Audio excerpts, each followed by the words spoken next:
Muchas gracias, doctor Fernández. Usted es muy amable. Mi agradecimiento al Consejo Directivo, particularmente al doctor Jorge Vargas y al doctor Martín Ortiz por la gentil invitación, y es un placer estar en este bello país. El objetivo de mi conferencia es presentar un panorama general sobre las pautas a seguir en caso de sangrado uterino anormal, basado en las guías de práctica clínica. Y esta es la agenda que voy a desarrollar para ustedes en los siguientes 20 minutos, espero. Y lo que primero quisiera definir como tal es el sangrado menstrual abundante, y que está clasificado como la pérdida de sangre excesiva, que interfiere con la calidad de vida de la mujer, que ocurre sola o acompañado de signos o síntomas. Es decir, actualmente el sangrado menstrual abundante, aunque voy a presentar la nueva clasificación de la regularidad en cuanto a ciclo menstrual, realmente tiene más que ver con la calidad de vida que con la cantidad que sangra una mujer.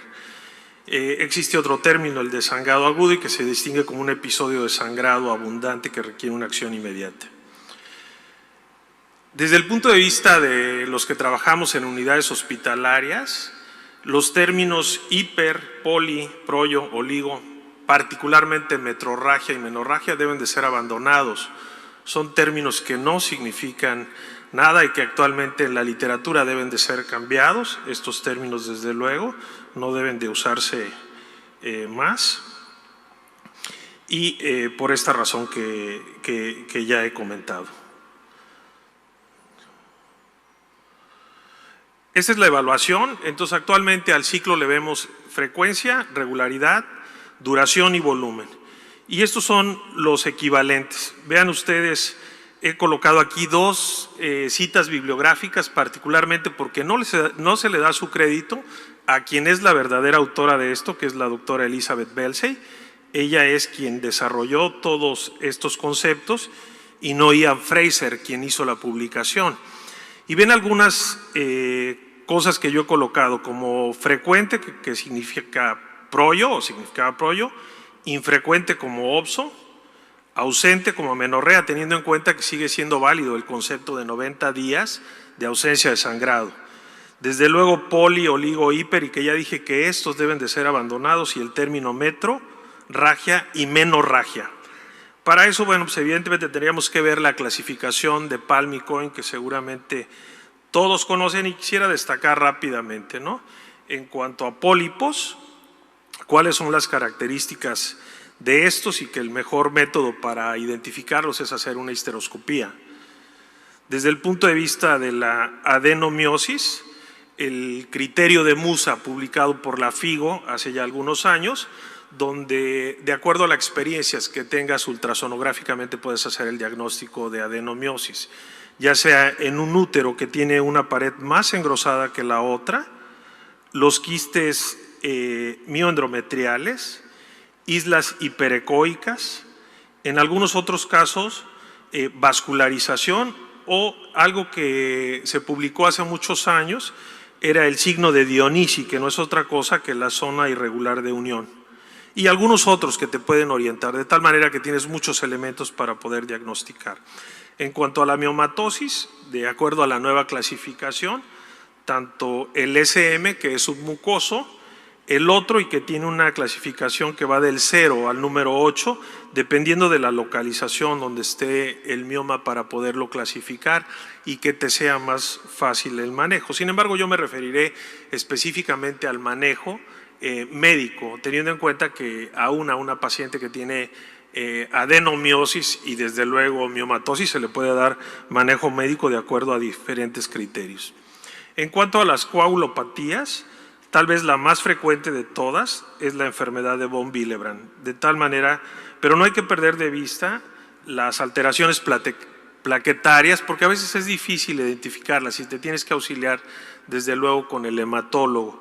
En algunos casos, en la unidad donde yo trabajo, hemos visto por lo menos 3 o 4 casos de enfermedad de Glassman, que ha sido un verdadero dolor de cabeza para poder corregir el sangrado en estas pacientes, y tienes que hacer una búsqueda intencionada.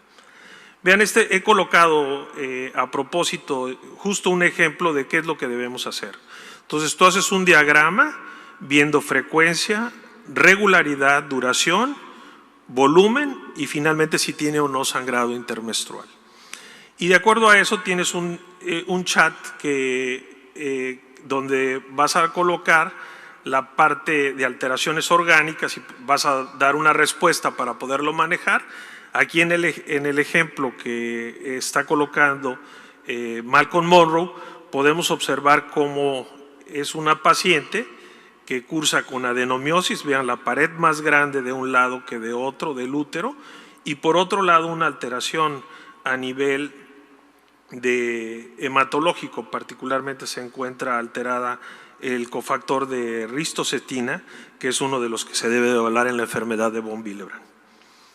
Si hablamos del ovulatorio, y parte de ello fue el marco de referencia de la presentación previa, evidentemente vas a tener alteraciones en la supresión de estrógeno, en la disminución del mismo o bien en disminución de progesterona, pero se corrigen prácticamente con anticonceptivos cualquiera de las alteraciones que tengas.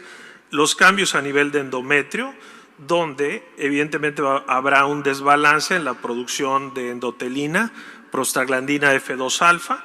Si tienes un sangrado abundante, pues estará disminuida la endotelina, está aumentada la prostaglandina E, lo cual te dará alteración y que tendrás un intercambio entre este desbalance que generalmente podrás corregir con antiinflamatorios no esteroideos, y que ese realmente va a ser el primer manejo que le debes de dar a la paciente que acude contigo, como veremos en las guías de práctica clínica que presentaré.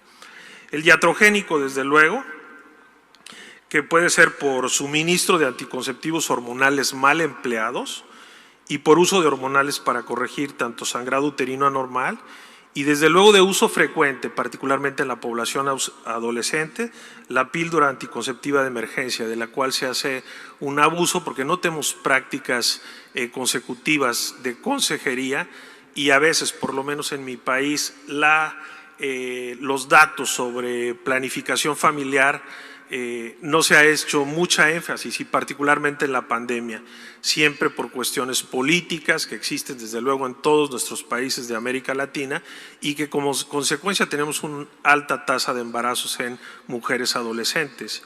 México es uno de los que tiene la tasa más alta de América Latina, seguido por Brasil y Colombia. Y el no clasificado, donde puedes encontrar malformaciones arteriovenosas, y que para hacer el diagnóstico de esto, pues definitivamente te tienes que apoyar del experto en histeroscopía, que te permita resolver adecuadamente el sangrado y se corrija este tipo de malformaciones. Desde luego, la presencia de ismoceles, que sabemos que se da solamente por el abuso también que se hace en la cesárea. Desde el punto de vista diagnóstico, son 5 conceptos en general.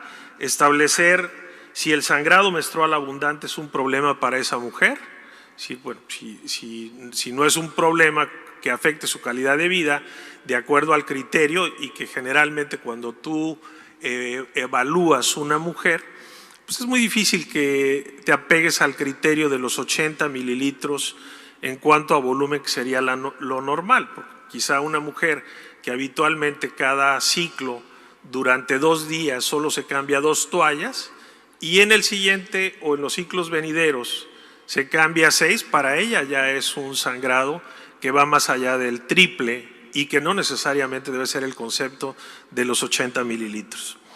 Realizar una historia clínica estructurada con exploración física, por supuesto, y desde luego por eso destacado el sistema PALCOIN, porque debemos tomarlo como base para poder hacer un diagnóstico mucho más objetivo y poder orientar el tratamiento.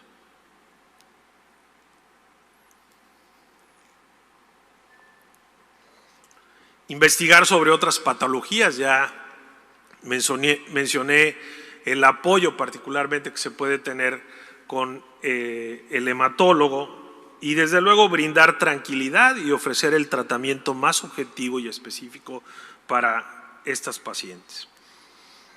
Este es el estudio Samantha del Grupo de España de Joaquín Calaf y María de Jesús Cancelo, buenos amigos. Y para lo que te sirve el cuestionario de Samantha es para poder hacer un diagnóstico más específico y que se basa en estos 6 puntos. Y he destacado en el número 1 y en el número 3 particularmente, bueno, si esa mujer sangra durante 7 días al mes, pues le das un valor de 3. O si, por ejemplo, su menstruación le resulta especialmente molesta debido a la abundancia, donde le das 3. Y aquí, como ustedes ven en la parte final de la diapositiva, una puntuación con un valor igual o mayor a 3 indica que la mujer puede tener sangrado menstrual abundante. Ahora bien, desde el punto de vista del mensaje clínico, y que es lo que más interesa a todos los médicos, es el manejo en cuanto a guías de práctica clínica. Esta es nuestra guía de práctica clínica, que fue realizada hace ya 6 años. Generalmente las guías de práctica clínica se actualizan entre cada 3 y cada 5 años. Tal vez debido a la pandemia ha sido difícil. Esta es la mexicana, y si ustedes entran a la parte de cenetec.org.mx pueden bajar cualquier guía que quieran de cualquier entidad en ginecobstetricia. Y la guía mexicana lo he marcado aquí desde el punto de vista del tratamiento hormonal, anticonceptivos hormonales orales, el sistema intrauterino del levonorgestrel y desde luego acetato de medroxiprogesterona de depósito en la dosis de 150 miligramos. Desde el punto de vista del comité de opinión del Colegio Americano de Ginecología y Obstetricia, de ACOG o de ACOG, como quieran mencionarlo, el uso de estrógenos equinos conjugados. En México no contamos con la presentación IB, no tenemos experiencia y desde luego los orales no sirven para eso, es decir, la de 0.625 que habitualmente hay en nuestros países. Desde el punto de vista de los anticonceptivos orales, y estoy hablando ahora de mujer en etapa reproductiva, puedes usar anticonceptivos combinados.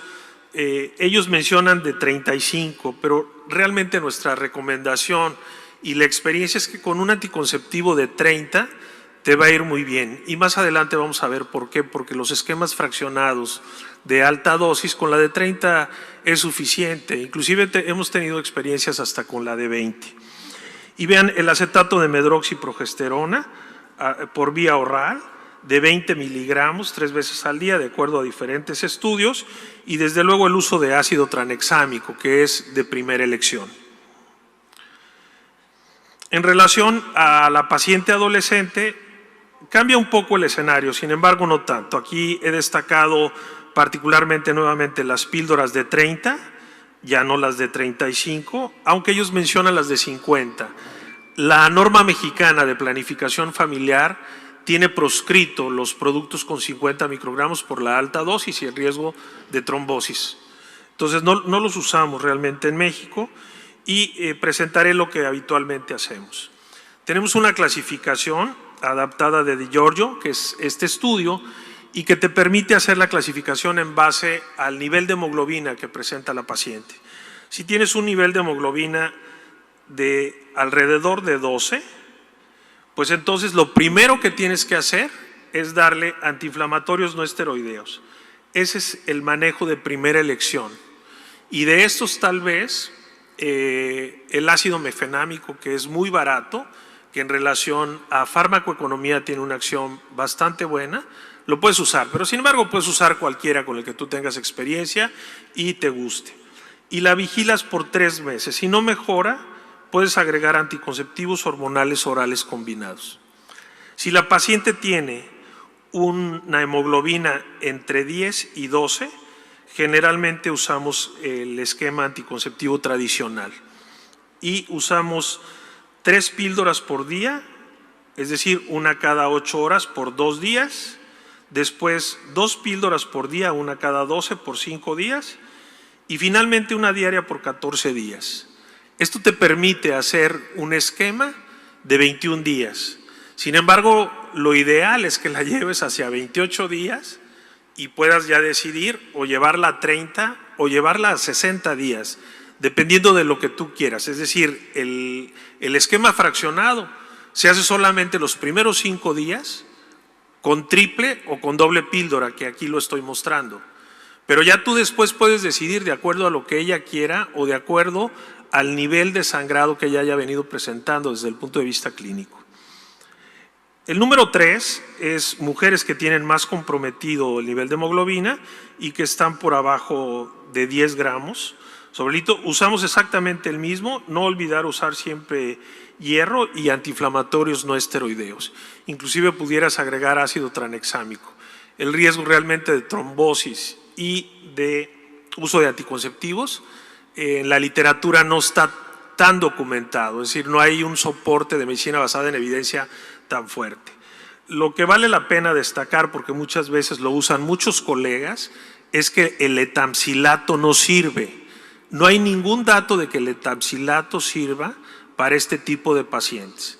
Entonces, no hagan gastar a la paciente en productos innecesarios, cuando tienes probablemente productos más baratos que te van a resolver el problema. Desde el punto de vista de la guía canadiense,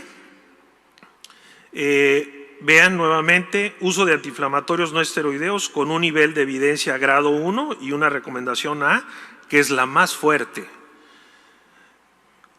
El uso de anticonceptivos hormonales combinados, acetato de medroxiprogesterona y la aplicación del sistema intrauterino de levonorgestrel de 52 miligramos de liberación o de presentación. Sabemos que el primer año libera 20 microgramos por día y a partir del segundo año 15.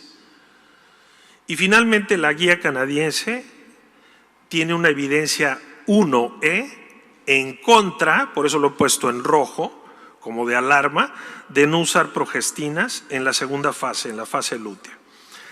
La guía de Reino Unido, la guía NICE, evalúa diferentes puntos que desglosaré ya en la parte final de mi presentación. Estos son los puntos, es decir, tú recibes una mujer con sangrado menstrual abundante, sangrado uterino anormal, como ya definí. El número 2 es proporcionar información sobre los tratamientos que tú le vas a ofrecer. Todas las opciones de tratamiento deben de ser discutidas y poner en la balanza el riesgo contra el beneficio. Si requiere conservar su fertilidad y desde luego si esa mujer desea o no conservar su útero de acuerdo a la clasificación previa que hayas evaluado. El número 4, identificar patología. Entonces, en este caso, si tiene sospecha de adenomiosis o si tiene un mioma menor de 3 centímetros, tienes que considerar, en primer lugar, que no esté deformada la cavidad, que no haya distorsión en la cavidad uterina. Puedes usar sistema intrauterino de levonorgestrel, sin patología adicional identificada, y desde luego el grupo de Italia, quien más ha trabajado con pacientes con adenomiosis con buenos resultados, inclusive con hiperplasia de endometrio. Sin embargo, hay que ser cauteloso. No estoy diciendo en este momento que a todas las pacientes que tengan hiperplasia se les puede hacer este procedimiento, pero puedes evaluarlo y decidir la conducta médica que más te va a convenir. Evidentemente, si esta mujer no desea, por cuestiones de lo que haya decidido, si tiene una contraindicación, el ácido tranexámico es una muy buena opción y desde luego acompañado de antiinflamatorios no esteroideos. Y desde el punto de vista hormonal, ya mencioné, los anticonceptivos hormonales combinados. Vale la pena destacar que la mejor combinación y la que está aprobada por la FDA es la combinación de dienogés con valerato de estradiol, dado que el dienogés es el que tiene un mayor impacto progestacional y está totalmente documentado en la literatura que te puede reducir hasta un 70% el sangrado menstrual abundante.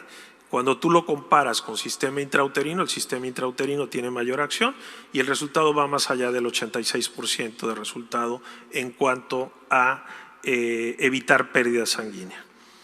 Finalmente, si tienes un mioma mayor de 3 centímetros, evidentemente, y sabemos perfectamente los que hacen histeroscopía, que un mioma mayor a 4 es una contraindicación para el abordaje histeroscópico. Sin embargo, tenemos los valientes cirujanos que puede decir, no, bueno, yo he quitado hasta de 5. Sí, ya quisiera verlos en el quirófano, a ver si es cierto. ¿Sí? Y bueno, finalmente, mientras tú consideras que esa paciente, ¿por qué la aseguradora no le ha cubierto los requisitos? Porque tal vez la mujer todavía no cumple el protocolo cuando estás en una institución gubernamental o a nivel privado, quizá porque la mujer no tiene todavía el recurso económico, siempre pensar en usar de primera instancia ácido tranexámico en lo que tú la llevas a cirugía, esa sería la propuesta, y finalmente el uso de antiinflamatorios no esteroideos.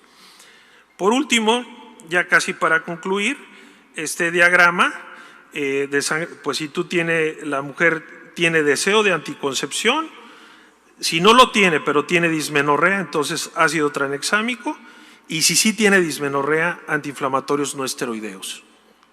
Eso es lo mejor desde el punto de vista de medicina basada en evidencia.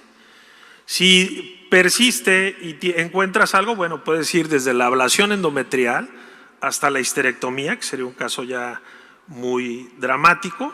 Si es candidata a sistema intrauterino, desde luego el de 52 miligramos es el único que va a resolver el problema. El de 19.5 y el de 14 no sirven para esto.